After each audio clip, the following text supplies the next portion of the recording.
बोलिए सच्चिदानंद भगवान की जय।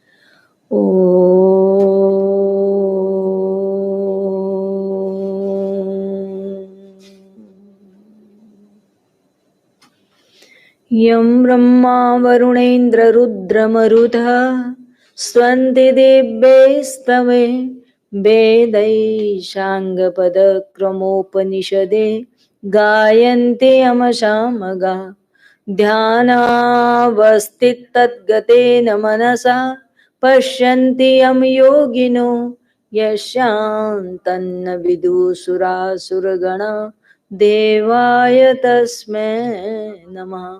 नारायणं नमस्कृतं नरं चैव नरोत्तमं देवी सरस्वती व्यासं ततो जयमुदीरयेत्। इन्द्रियाणाम् अधिष्ठात्री भूतानां चाखिलेषु या भूतेषु सततं तस्यै व्याप्तिदेव्ये नमो नमः। व्याप्तिदेव्ये नमो नमः। ॐ भद्रं नो अपि वातयमनः। ॐ शान्ति शान्ति शान्ति। ॐ भज राधे कृष्णा गोविन्दं भज राधे कृष्णा गोविन्दं भज राधे कृष्णा गोविन्दं भज दम भज राधे कृष्णा गोविन्दं भज राधे कृष्णा गोविन्दं भज राधे कृष्णा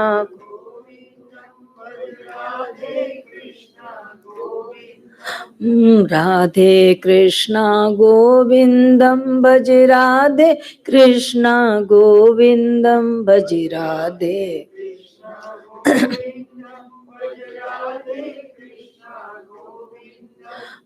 गोविन्दं गोविन्दं गोविन्दं भज गोविन्दं गोविन्दं गोविन्दं भज गोविन्दं गोविन्दं गोविन्दं गोविन्दं भज गोविन्दं गोविन्दं गोविन्दं भज भज राधे कृष्णा गोविन्दं भज राधे कृष्णा गोविन्दं भज राधे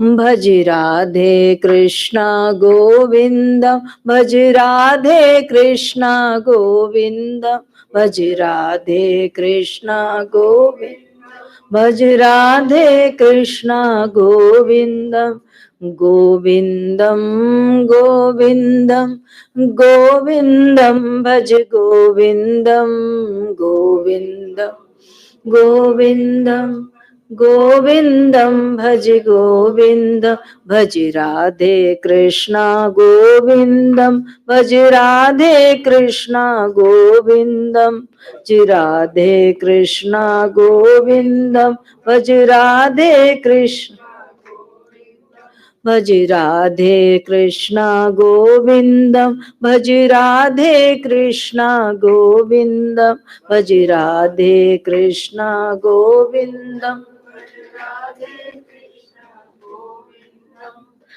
बोलिए सच्चिदानंद भगवान की जय। भक्ता एकांतनो मुख्य। कल हम विचार कर रहे थे कि भक्त अनन्य भाव से सर्वात्म भाव से तमेव शरणं गच्छ सर्वभावेन भारत। अनन्य भाव से भगवान की शरणागति भक्त लेता है। और जो भक्त भगवान की शरण में है, भगवान की इच्छा में अपनी इच्छा को मिलाकर उनका जीवन ईश्वर इच्छा के अधीन चलता है। वह अपने आप को ईश्वर इच्छा के अनुकूल चलाते हैं। और यूं भक्ति का स्वरूप कहा जाए, कृष्णा अनुकूल शीलनम, भगवान की अनुकूलता के अनुसार अपने आप को रखना, अपने को चलाना, यही भक्ति है। उनकी अनुकूलता किसमें है? ईश्वर के कूल कहते हैं तट को, कूल कहते हैं किनारे को। हम तो वहीं खड़े रहेंगे जहां हमारे प्रियतम होंगे, उन्हीं के साथ और उन्हीं के अनुकूल आचरण अनुशीलन करना। अपना व्यवहार, अपना चरित्र कैसा है? बोले ईश्वर के अपने आराध्य के अनुकूल अपने आचरण को बनाना। ईश्वर की अनुकूलता, उनकी प्रसन्नता किस बात में है, इस बात का सदैव ध्यान रखना, ये भगवान की भक्ति है।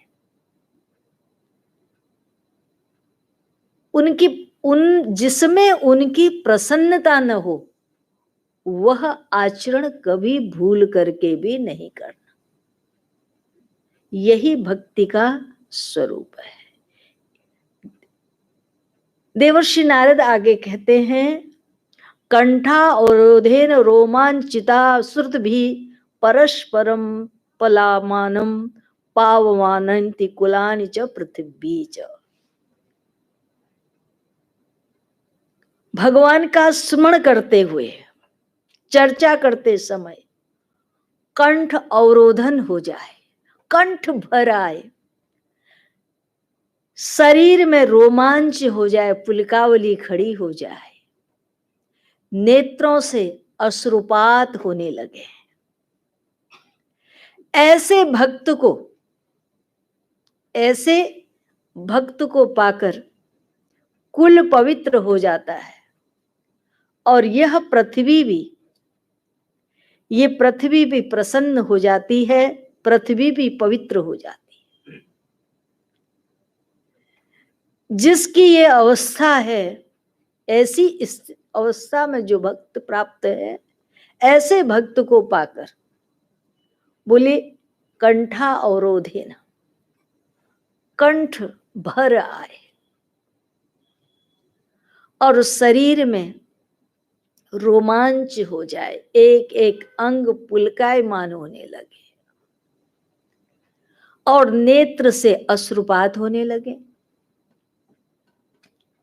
सुतीक्ष्ण जी रामचरितमानस में बड़ा सुंदर प्रसंग आता है।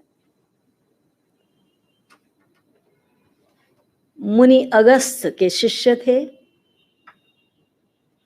एक बार गुरुदेव को कहीं जाना पड़ा और शालिग्राम की सेवा पकड़ा दी उन्हें कि तुम इनको स्नान कराना, तिलक लगाना, भोग लगाना और इनका पूजन करके और तब तुम प्रसाद ग्रहण करना। सुतीक्ष्ण जी महाराज गुरुदेव की आज्ञा को मानकर गुरु भक्ति में लीन थे। गुरुदेव की आज्ञा का पालन करते हुए उन्होंने बड़े प्रेम शालिग्राम भगवान को स्नान कराया और स्नान कराने के उपरांत तिलक विलक धारण कराया। अब उन्होंने देखा, स्नान करते हुए नदी में स्नान करा रहे थे और अब भोग लगाने की उनकी बारी आई, तो अब उन्होंने देखा कि ऊपर स्नान करते ऊपर देखा जामुन का पेड़ है और जामुन बड़ी बड़ी मोटी मोटी जामुन लगी हुई है तो वो तोड़ नहीं पाए, तो उन्होंने सोचा कि जामुन को कैसे गिराया जाए, कैसे प्राप्त किया जाए। वो गोल मटोल शालिग्राम थे, उन्हीं को पेड़ में मारा, जामुन गिराई। जामुन तो गिराए पर शालिग्राम गंगा जी नदी में चले गए।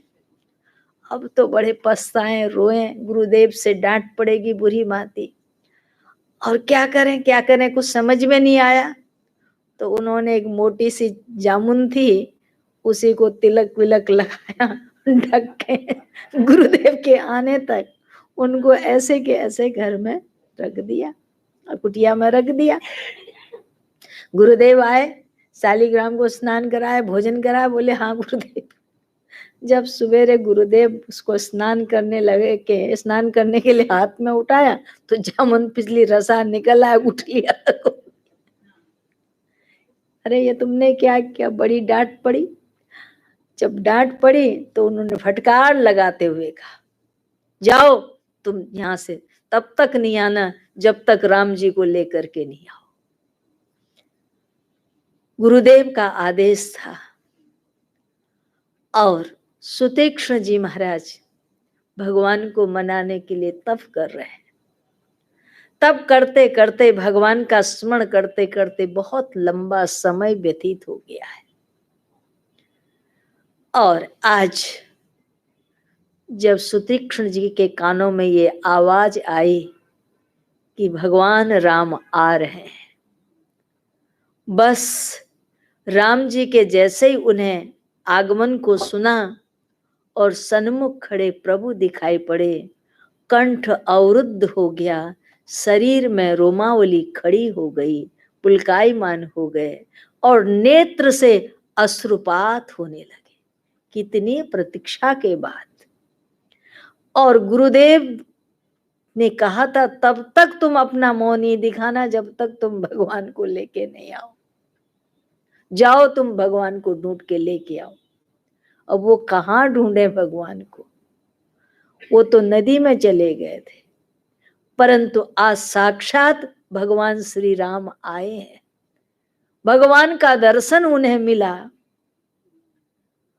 और अपने को दर्शन पाकर के स्वतः तो धन्य हुए ही, परंतु गुरुदेव को भी दर्शन करा के मिला करके आज सुतीक्ष्ण जी महाराज परम धन्य हुए।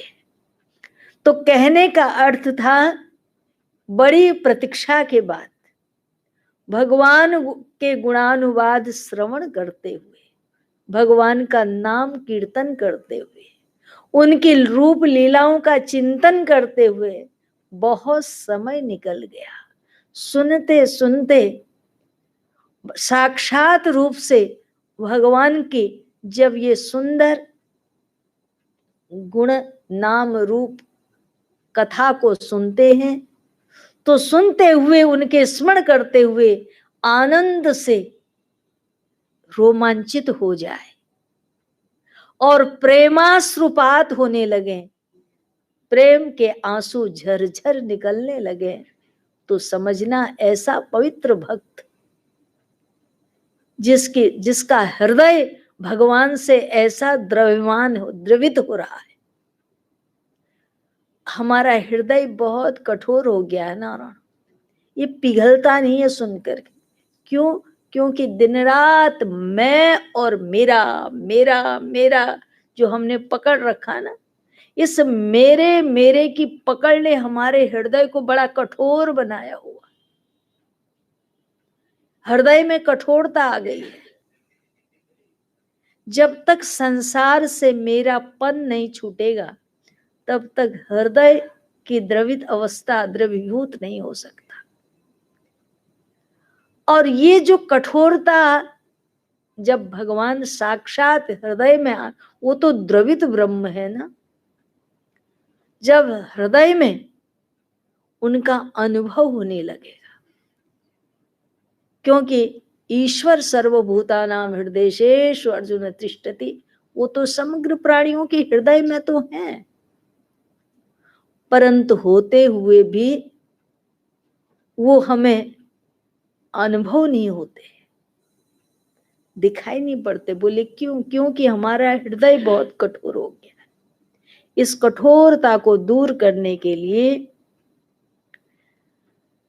भगवान के नाम का स्मरण हो और भक्ति की ऐसी अवस्था होना रहा। इस प्रसंग में चैतन्य महाप्रभु जगन्नाथपुरी में रहते थे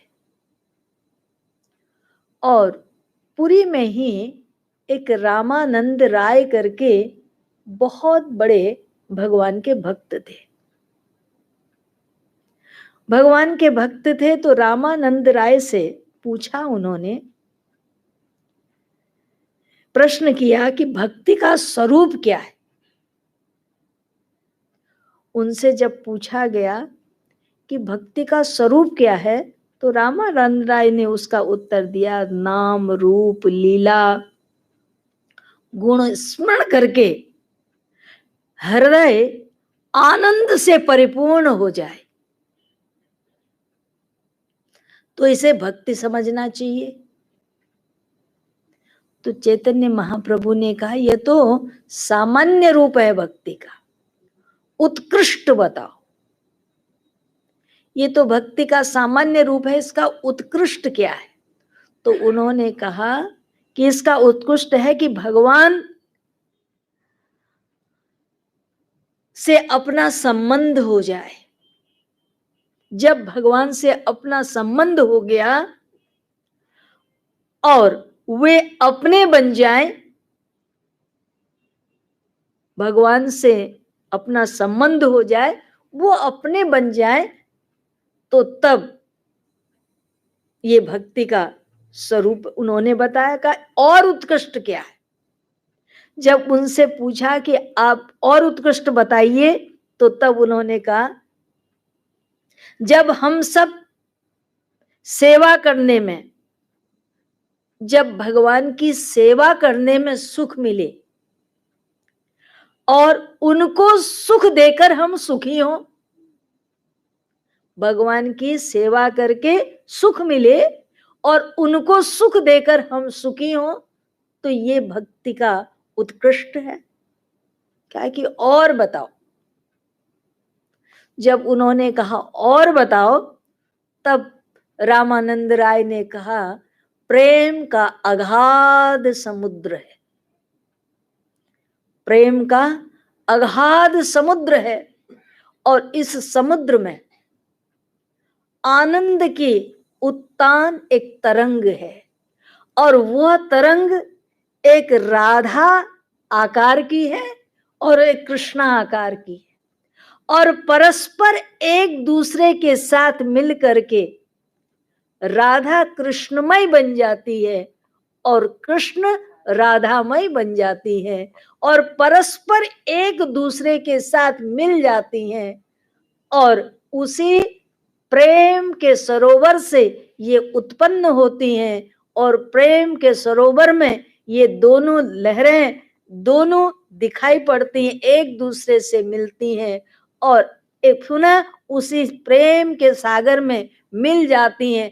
ऐसा जब उन्होंने वर्णन किया तो चैतन्य महाप्रभु कहते हैं, बस बस बस, अब इससे ऊपर कुछ मत बोलो, अब आगे मत बोलो।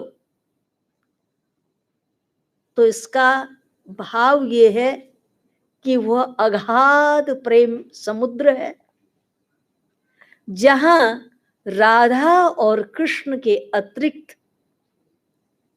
कभी राधा कृष्णमय है तो कभी कृष्ण राधामय है। ये दोनों का अनंत विलास लीला जब एकमात्र वही दिखाई पड़ने लगे तो समझो कि भगवान की भक्ति का उत्कृष्ट सबसे श्रेष्ठ भाव प्राप्त हुआ है। तो भगवान के जो भक्त होते हैं वह भगवान इस प्रकार के आनंद लीला का स्मरण जिनके अंदर चल रहा है और इस आनंद को देखकर उनका कंठ अवरुद्ध हो जाता है, शरीर में रोमावली खड़ी हो जाती है और प्रेम ये जुगल स्वरूप को निहार करके ये दोनों युगल स्वरूप ऐसे हैं कि ये दो होते हुए भी एक है और एक होते हुए भी दो हैं। पर इनमें से ये निर्णय करना बड़ा कठिन है, ये परिचय प्राप्त करना कठिन है कि राधा कृष्ण है कि कृष्ण राधा है। इसमें कौन कृष्ण है और कौन राधा है, ये पहचान करना। अरे नारायण, पर ये अनादि दंपति ऐसे हैं कि राधा कृष्ण का परिचय नहीं पा सके और कृष्ण राधा का परिचय नहीं कर सके। परस्पर एक दूसरे का परिचय कर सके उससे पहले तो एक दूसरे में सिमट जाते हैं, एक दूसरे में मिल जाते हैं। ऐसा जो स्वरूप है, इस प्रकार के आनंद का जो एक हृदय के अंदर निरंतर ये लीला चल, ऐसे भक्त को जो इस लीला में डूबा हुआ है, ऐसे भक्त को पाकर के देवर्षि नारद कहते हैं उसका कुल तो पवित्र होता ही है और साथ में ये पृथ्वी भी पवित्र हो जाती है। पृथ्वी माता कब पवित्र होती है? बोले जब इस पृथ्वी में ऐसे भक्त जन्म लेते हैं। भागवत कथा में आपने सुना होगा कि प्रहलाद जी को जब भगवान नरसिंह ने कहा बरम ब्रूहि, तुम मेरे से कोई वरदान मांग लो, कामना हृदय न सरूर हो बरम ब्रूहि, हे प्रभु आप मुझे वरदान देना चाहते हैं तो मैं कामना की कामना करूं, कभी किसी कोई कामना मेरे अंदर इच्छा ही पैदा न हो, कामना की ही इच्छा पैदा न हो, ऐसा आप मुझे वरदान दीजिए। कामना करूं ऐसी कोई कामना ही जन्म न ले, आप मुझे ऐसा वरदान दीजिए। भगवान नरसिंह ने प्रहलाद को पहले तो ये वरदान मांग लिया और फिर भगवान नरसिंह ने जब प्रहलाद जी को उनके पिता के सिंहासन पर बिठाया, राज्य पद दिया, तो राज सौंपने के बाद प्रहलाद जी ने प्रार्थना करते हुए भगवान नरसिंह से कहा, प्रभु मेरे पिता ने कभी आपका स्मरण नहीं किया, प्रेम से कभी आपका भजन नहीं किया, हमेशा आपके साथ द्वेष भाव रखा। इस द्वेष भाव के कारण, आपका स्मरण न करने के कारण मेरे पिता की दुर्गति न हो, ऐसी आप कृपा करें। भगवान ने कहा ऐसे तुम अपने पिता के लिए कामना कर, जिस वंश में तुम्हारे जैसा भक्त पैदा हो गया हो, उस वंश की 21 पीढ़ी अगली पिछली तर जाती है, तो तुम पिता की चिंता कर रहे हो। तो भक्त स्वयं नहीं तरता, वो तारता है, वो कुल तर जाते हैं, वो कुल पवित्र हो जाते हैं जिस कुल में ऐसे भक्त जन्म लेते हैं। ये पृथ्वी माँ को भी धन्य कर देते हैं, ये पृथ्वी भी पवित्र हो जाती है जब ऐसे भक्त को अपने अंदर पाती है। तो भक्त की महिमा बहुत बड़ी है नारायण, इसलिए कहा कि कुल पवित्र जननी कृतार्थम वसुंधरा पुण्यवती चयेन, ये पृथ्वी पुण्यवती हो जाती है। जननी ने ऐसा बालक को जन्म देकर वो कृतार्थ हो गई, जिसने ऐसा भक्त बालक जन्म दिया हो। तो भगवान की भक्ति परम पावनीय है, परम पवित्र है, और ये भक्ति हृदय में बसे। भगवान की भक्ति पाना, नारायण संत कहते हैं भगवान भक्ति का वरदान नहीं देते। कोई भक्त जाकर कहे भगवान से भगवान आप मुझे अपनी भक्ति दे दो।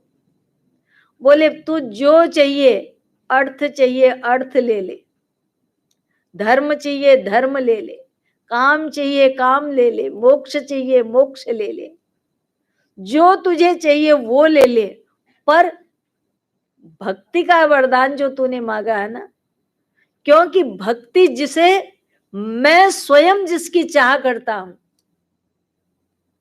गोकुल में, मथुरा ब्रज में ब्रजवासिनों के घर जा जा करके जो माखन उन्होंने चाह कि माखन लिया, बोले वो माखन क्या था, वो तो निर्मल पवित्र कोमल विशुद्ध गोपियों के प्रेम की भक्ति ही तो थी, जिसे कृष्ण स्वयं चुरा करके भी ग्रहण कर लेते।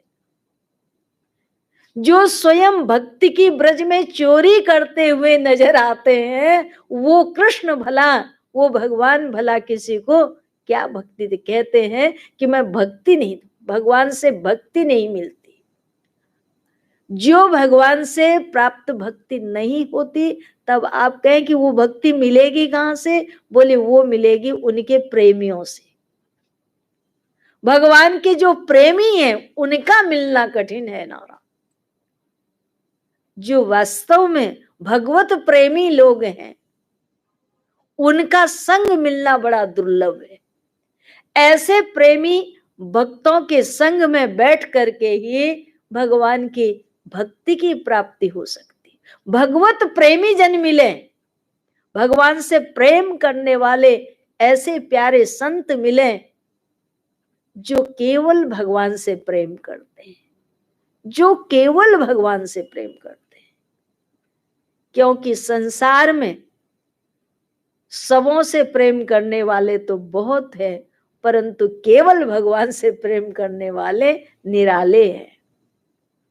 तो ऐसे जो भक्त हैं जिनको पाकर ये पृथ्वी भी धन्य हो जाती है, और भगवान कहते हैं कि ये, क्योंकि ऐसे भक्तों के पास ही भगवान हमेशा विराजमान रहते हैं। एक बार देवर्षि नारद ने पूछ लिया था ना, कहा प्रभु कोई कहता है कि आप क्षीर सागर में रहते हैं, और क्षीर सागर में रहते भी हैं भगवान।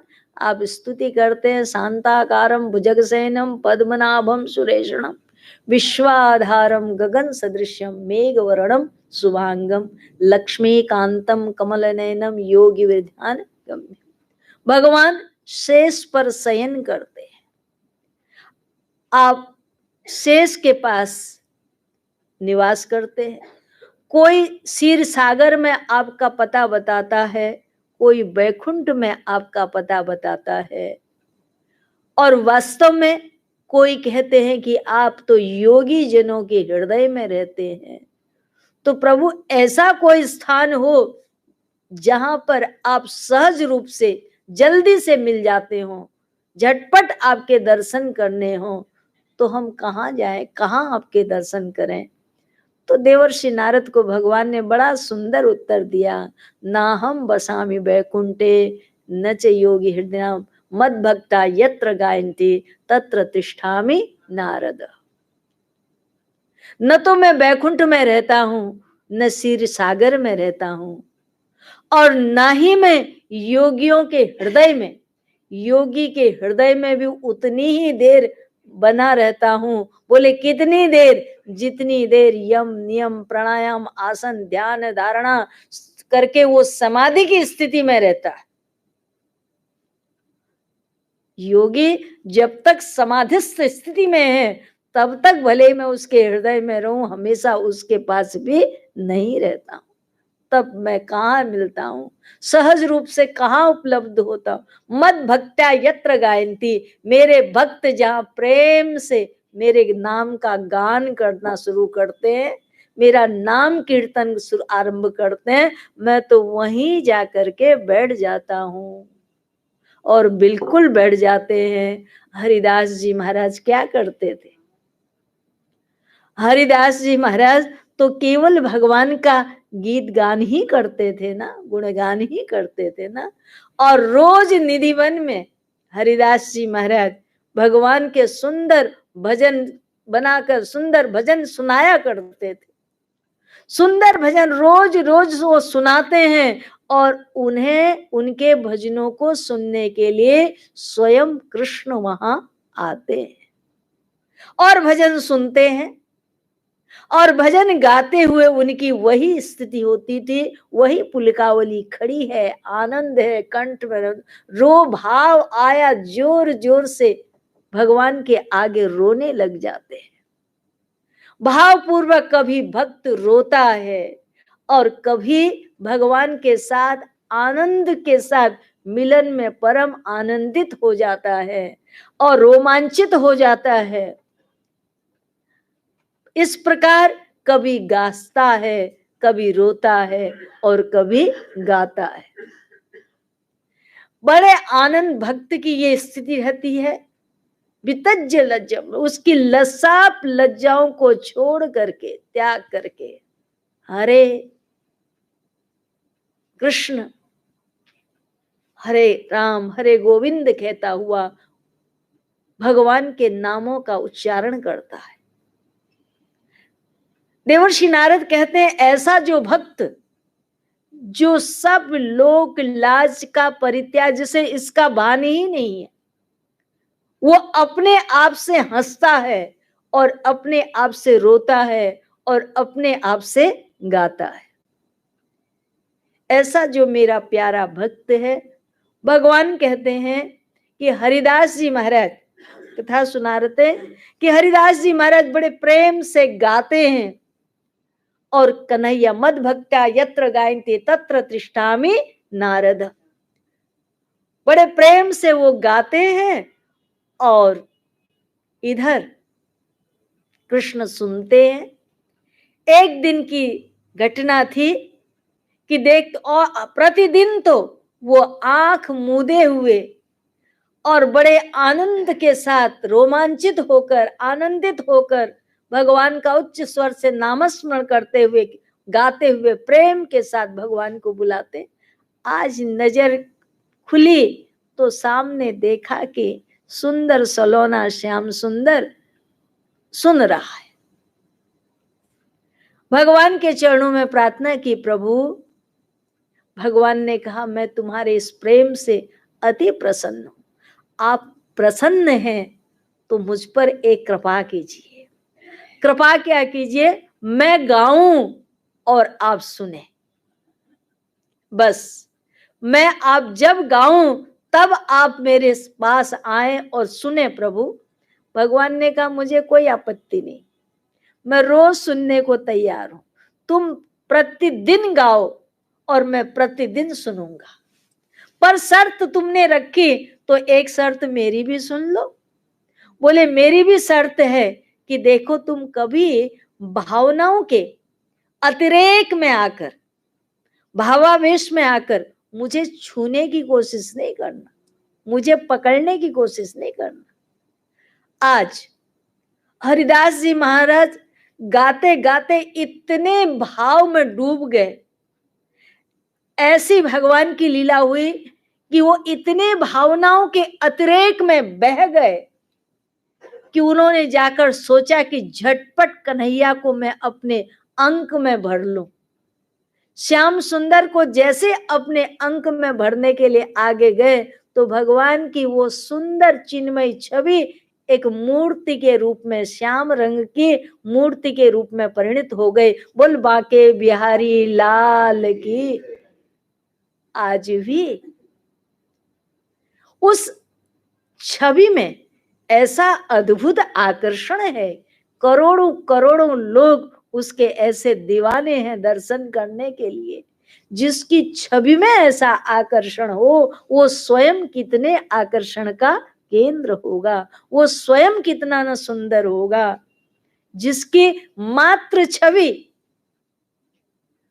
उसी समय भगवान का ये स्वरूप सिलावत हो गया। तो कहने का अर्थ मेरा ये था, मद भक्ता यत्र गायन्ति तत्र तिष्ठामि नारद। जहां मेरे भक्त प्रेम से मेरे नाम का गुणगान करते हैं, मैं तो वहीं जाकर के बैठ जाता हूं। और वहीं भगवान कहते हैं, मैं अपने इस भक्त का प्रेम से गुणगान करे जो मेरा भक्त, उसका सुनता हूं, मैं वहां मिलता हूं। तो इसलिए प्रेम की पुलकावली खड़ी हो, प्रेम से कंठ अवरुद्ध हो जाए, रोमांच हो जाए, ऐसी जो भक्ति से प्राप्त भक्त है, कहा तीर्थानि कुर्वन्ति तीर्थानि सुकर्माणि कुर्वन्ति सुकर्माणि सशास्त्राणि कुर्वन्ति सत्शास्त्राणि।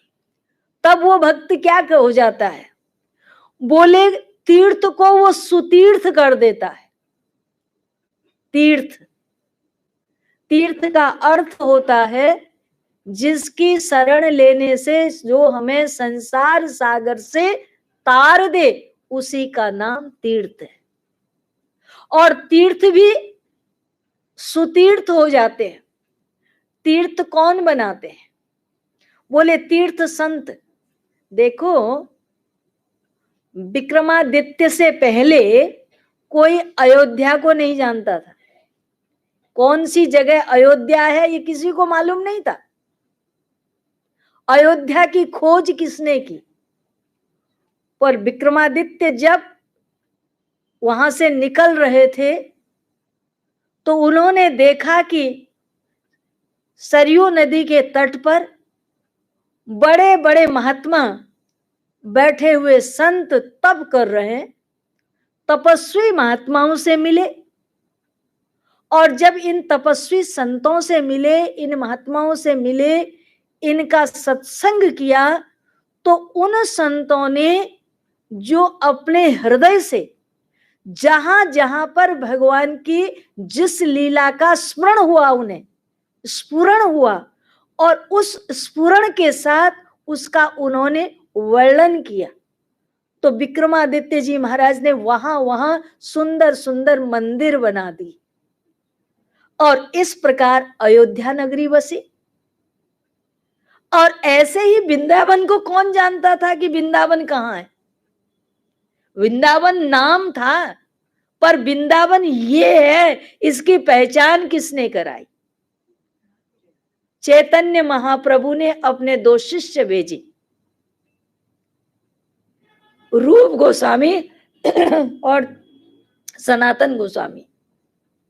सनातन गोस्वामी और रूप गोस्वामी जी महाराज जब गए तो उन्हें ब्रज में उन्होंने जाकर के यमुना के तट पर इस भूमि में जब विचरण किया, तो ऐसे भगवान के परम भक्त थे कि जहां पर जिस धरती पर उन्होंने पांव रखा, उनके अंदर वैसी भगवान की लीला का वहां स्मरण हुआ।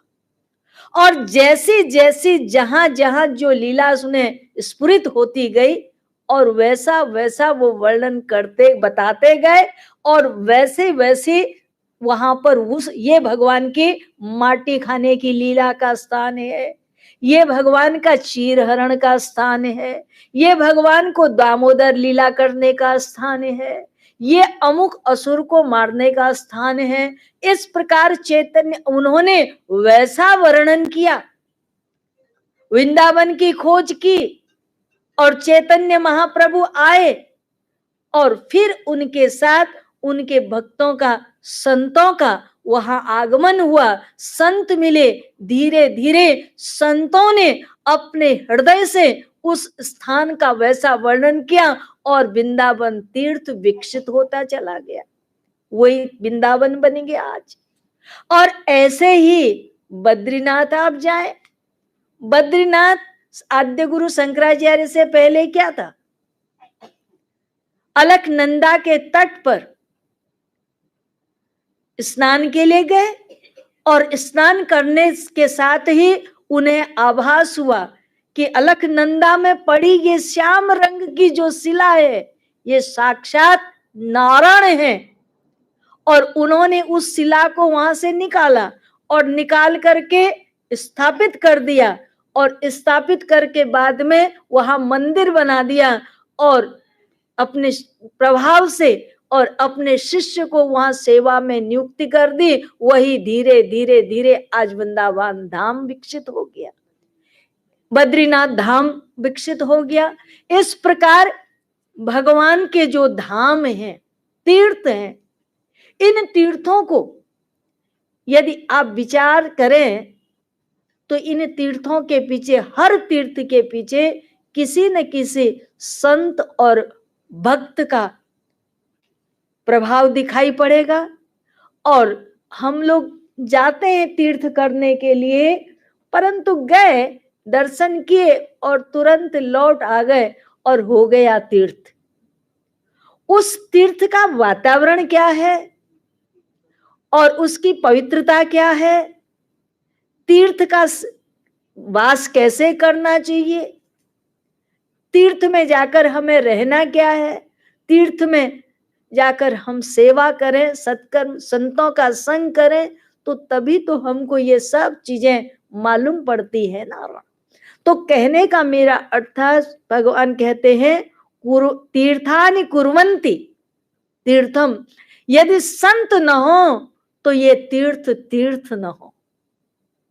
जो तीर्थ सुतीर्थ हैं, अर्थात तीर्थों को भी सुतीर्थ कह दिया, जो तीर्थों को तारने की ताकत मिलती है, जिस तीर्थ का सेवन करके भक्तों को संसार सागर से तारने की जो ताकत मिलती है, वो किससे मिलती है, इन प्रेमी भक्तों से मिलती है। तो भक्तों के कारण ऐसे जो भक्त है भगवान के, जिनकी स्थिति इतनी ऊंची है, उत्कृष्ट, जिन्होंने भक्ति का प्राप्त किया है, उन भक्तों के द्वारा ये तीर्थ बनते हैं नारायण। और सुकर्मी कुर्वन्ति सुकर्माणि, अर्थात सुकर्मों को भी सुकर्म बनाने वाले। ये कौन है? कर्म सामान्य है। कर्म, सामान्य कर्म देखें तो सामान्य कर्म तो यही है ना कि हम नित्य कर्म करते हैं, भोजन बनाते हैं, भोजन ग्रहण करते हैं, काम करते हैं, संसार के काम करते हैं। जितने भी हमारे काम हैं, ये सब क्या कहलाते हैं? कर्म। ये जो कुछ भी देह के द्वारा आचरित कर्म है, ये तो कर्म है। बोले यदि इन कर्मों को भगवान के साथ जोड़ दिया जाए, मान लो आपको भोजन तो बनाना ही है माताओं को, यदि भोजन बनाना एक कर्म है, तो मन में यदि ये भाव करके भोजन बनाती है, मैं प्रेम से भोजन बनाऊंगी, रसोई बनाऊंगी और सुंदर रसोई बना करके ठाकुर को भोग लगाऊंगी, नैवेद्य धराऊंगी, ऐसा कह के मन में सोच करके कृष्ण भजन करती हुई, कृष्ण का स्मरण करती हुई वो भोजन तैयार करती है, तो वो भोजन बनाना भी माँ का सुकर्म हो गया। दूध गर्म करती है, पर मन में यह है कि इस दूध में से इस दूध को गर्म करके मैं ठाकुर को दूध पिलाऊंगी, तो वो दूध पिलाना कर्म था, उसमें मन में कृष्ण का भाव आ गया, तो वो सुकर्म बन गया। देखो भजन करने के सुकर्म कैसे हो जाते हैं। विष्णु प्रिया जी चैतन्य महाप्रभु की पत्नी थी। विष्णु प्रिया जी का प्रतिदिन का नियम था कि वो चावल बीनती थी, चावल बीनती थी कृष्ण नाम का स्मरण करती हुई।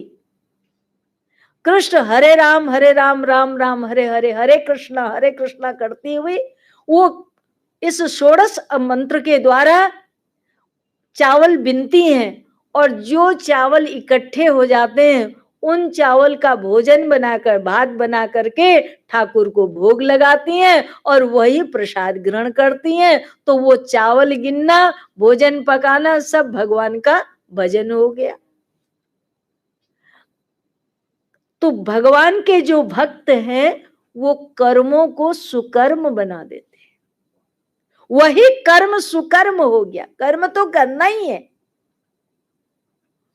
कर्म कर तो जब तक हमारा ये शरीर है, नारायण कोई ये कहे कि इसे कर्म से अलग कर दे, शरीर रूपी रथ को हाँकने के लिए कर्म जरूरी है। कर्म किए बिना कोई रह नहीं सकता। पर कर्म को कैसे करना है ये तो भक्त बताते हैं ना, भक्त सिखाते हैं। तो उन्होंने सिखाया कि भाई चावल तो बनाना है, पर उनको भगवान का गिन करके उस चावल से भोजन तैयार करें। तो इस प्रकार जप भी हो जाता था प्रतिदिन का उनका, और भगवान को भोग भी लग जाता था। विष्णु प्रिया का भजन करने का ये तरीका था। तो कहने का अर्थ मेरा यह है कि भक्त कर्म को सुकर्म कर देते हैं, शास्त्र को सतशास्त्र बना देते हैं।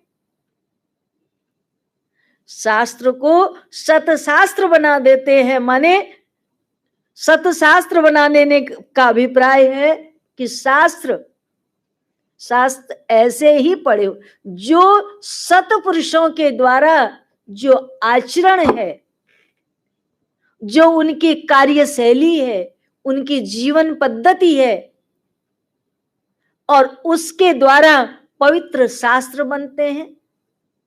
कैसे शास्त्र है कि भामतीकार वाचस्पति टीका लिख रहे थे ब्रह्म सूत्र पर।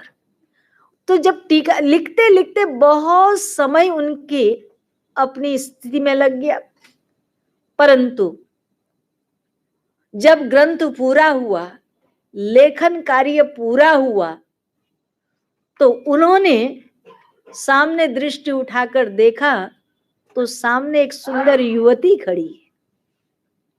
और वाचस्पति जी ने देखा कि जैसे सामने ये युवती खड़ी है, उससे पूछते देवी तुम कौन हो? तो उसने कहा स्वामी मैं आपकी धर्म पत्नी हूं। आज से 32 साल पहले मेरा आपसे विवाह हुआ था। अच्छा, विवाह हुआ था? तो इतने साल तक तुमने कैसे अपने जीवन का यापन किया? कैसे तुमने जीवन? कहा महाराज मैं किसान खेत में जब अनाज काट लेते थे तो उसके बाद जो बीज गिर जाते थे उनको चुन के लाती थी, उससे ला करके मैंने भोजन किया। आपको कहा ये तो तुमने बड़ा भारी अपराध कर दिया। उस अन्न पर तो पक्षी का अधिकार होता है, वो हमारा अधिकार नहीं है। कहा कि पक्षी भी जब उठा लेते थे उसके बाद जो बच जाता था उसे मैं ग्रहण करती थी। तब उन्होंने उनके इस त्याग को देखकर अपने इस ग्रंथ को उन्हीं को समर्पित किया, इसलिए उस ग्रंथ का नाम पड़ गया भामती ग्रंथ। तो कहने का अर्थ मेरा यह था कि इस प्रकार उस शास्त्र को भी उन्होंने सतशास्त्र बना दिया आचरण के द्वारा। ऐसे ही कणाद ऋषि की कथा आती है, वैवैशिक दर्शन उन्होंने लिखा है। तो कणाद एक एक उनकी पत्नी अन्न का कण चुन करके उन्होंने इस ग्रंथ में अपना योगदान प्रदान किया। तो कहने का अर्थ था कि ये जो सतशास्त्र जो अपने जीवन का अनुभव उस तत्व सार भक्तों ने इकट्ठा किया। यूं तो बहुत है, ग्रंथ तो बहुत है, पर सदग्रंथ वही है जिन सदग्रंथों में भक्तों का आचरण है, सत्य है। तो इसलिए ग्रंथ में भी सदग्रंथ, भक्त अपने आचरण से सदग्रंथ बना देते हैं, सतशास्त्र बना देते हैं, शास्त्र को सत्य करके जाहिर कर देते हैं। तो इसलिए संत से ही, भक्तों से ही शास्त्र बनते हैं, भक्तों से ही सुकर्म बनते हैं, और भक्तों से ही तीर्थ बनते हैं।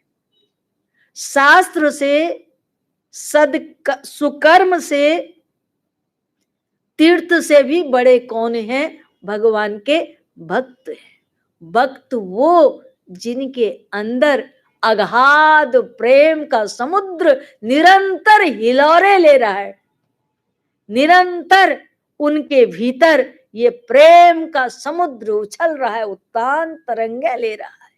और जब भीतर ये प्रेम का समुद्र उमड़ता है तो तब सारे शरीर में रोमावली खड़ी हो जाती है और कंठ आनंद से कंठ अवरुद्ध होने लगता है और नेत्र से झरझर प्रेमाश्रु बहने लगते हैं। तब ऐसी स्थिति में वो कभी गाता है, कभी हंसता है और कभी रोता है। कभी प्रेम के साथ चैतन्य महाप्रभु जब वृंदावन की यात्रा के लिए चले तो मार्ग में चलते हुए वो कभी कभी इतने भावा उसमें हो जाते थे, मानो वृक्ष को ही आलिंगन करके वो कृष्ण कृष्ण कहते हुए उसमें डूब जाते थे। और जब वो कीर्तन करते हुए निकलते थे तो हिंसक जानवर भी, मृग भी कहते हैं कि उनके साथ कीर्तन में सम्मिलित हो जाते थे। अब आप सोचेंगे ये पशु उनके साथ कीर्तन में कैसे सम्मिलित होते होंगे? मृग कान लगाकर उन्हें सुनते थे और उनकी आंखों से आंसुओं की धारा चलती थी। गाय तिनका चरना छोड़ करके चुपचाप उन्हें सुने और उनकी आंखों से आंसू निकलने लगे। तो देखो इस प्रकार ये जानवर अपनी हिंसक वृत्तियों को छोड़ करके स्तब्ध हो जाते थे, तो इस प्रकार वो भी अपने कीर्तन में कीर्तन करने लग जाते थे। तो कहने का अर्थ मेरा ये था कि ये सब भक्तों के आचरण में होता है। इस प्रकार देवर्षि नारद कहते हैं ये भक्त हैं जिनका ऐसा रूप आपको दिखाई पड़े तो ये भगवान के प्रिय भक्त हैं। इन्हीं शब्दों के साथ आज के वक्तव्य को यहीं विराम देती हूँ। बोलो सच्चिदानंद भगवान की।